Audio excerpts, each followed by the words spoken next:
Thank you, Emma. Well, I should tell you that they should never ask me to say anything right after I went to church on Sunday. And the reason for is because I do pay attention to what our priest says. And, you know, he gave a really good homily in telling us something that we have to remember very, very closely to our hearts. The fact that we have the youth in our church, that we need to inspire and help them grow in their faith, that we have our elderly that we should respect and learn and have the wisdom of all of them. So I think LULAC for me is much like that, especially at this moment. So I wanted to say a couple of things for all of you. And I'll start by saying, ladies and gentlemen, distinguished guests and esteemed members of LULAC, we are here together to celebrate the strength of family, and in our case, the family that is LULAC. We are here to honor the incredible women of LULAC who have formed and are the backbone of this organization, making a lasting impact on our communities and the nation every single day. In LULAC, we see our organization as a family. Much like our own families, we support, uplift, stand together through thick and thin, like families do. And again, like David mentioned earlier, and I'll quote my daughter whenever she's gonna tell me something that is gonna hurt. She always says, "No offense, Mom." So no offense to the guys. And at the heart of our family are the women of LULAC, from our council members to our presidents who share the unbreakable bond. These women are not just the leaders within LULAC, they are the leaders in their homes, communities, and cities. People from far and wide know them and respect them, and they are a figure that can mobilize others to turn ideas into actions to get the job done. Whether advocating for local concerns and addressing injustice in our communities, recognizing the achievements of these Latino and Latinas, they selflessly work to uplift others, always putting themselves after others or putting others before themselves.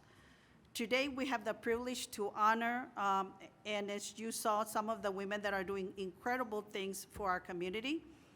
And I would like to recognize, and I know they've been recognized earlier, but I would like to go a little bit further than that, and I would like for these people to join me on stage. And I would start with our first woman president, Belen Robles. Ms. Robles, if you can come up on stage.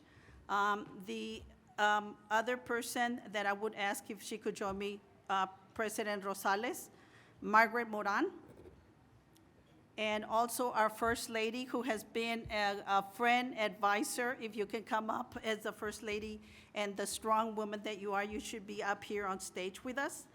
I also would like to acknowledge our Vice Presidents, Elia Mendoza, Emma Lozano, Lydia Medrano, and Lupe Torres. If you all can come up on stage so the people here can see the incredible, strong women that we have in LULAC.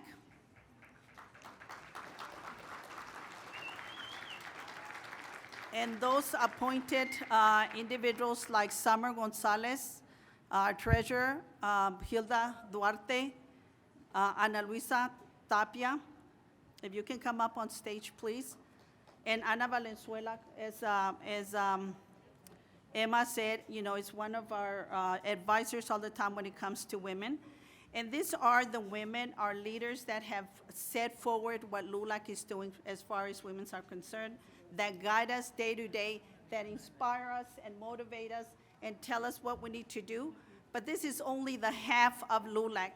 We have the other part, and I would like to bring someone that I admire and I brag about every chance I get. Delma, if you are here, please come up. I know you're busy with the students, so I hope you're in the house.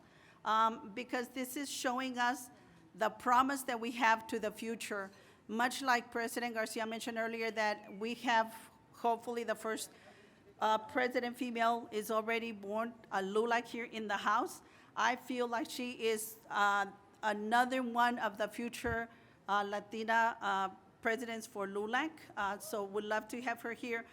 But just all that to say that as we do that, as we think of these icons that have done so much for us, for our community, we need to keep in mind and mentor and guide our youth to make sure that they have the role models, that they keep in mind what they're doing, the hard work that they need to do, because it's going to continue the organization, move it much further where we need to be.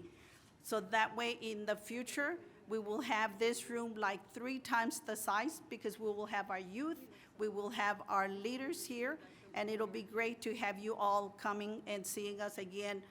5 years from now, this room should be 3 times as many. So thank you so much for all that you do. Thank you so much for mentoring and guiding me day to day, for those calls that you have with me at other times. Thank you so much to all of you. And the last thing that I will say, just before you come, I would like to recognize that thank you to all our sponsors, because this would not be possible. And thank you to all the staff that I know they're in a couple of tables. So thank you for everything you do, because this is what really make us to be able to work this and seem like everything is going really well. But the staff works really, really hard to put this together. So thank you to the staff, and thank you to everyone.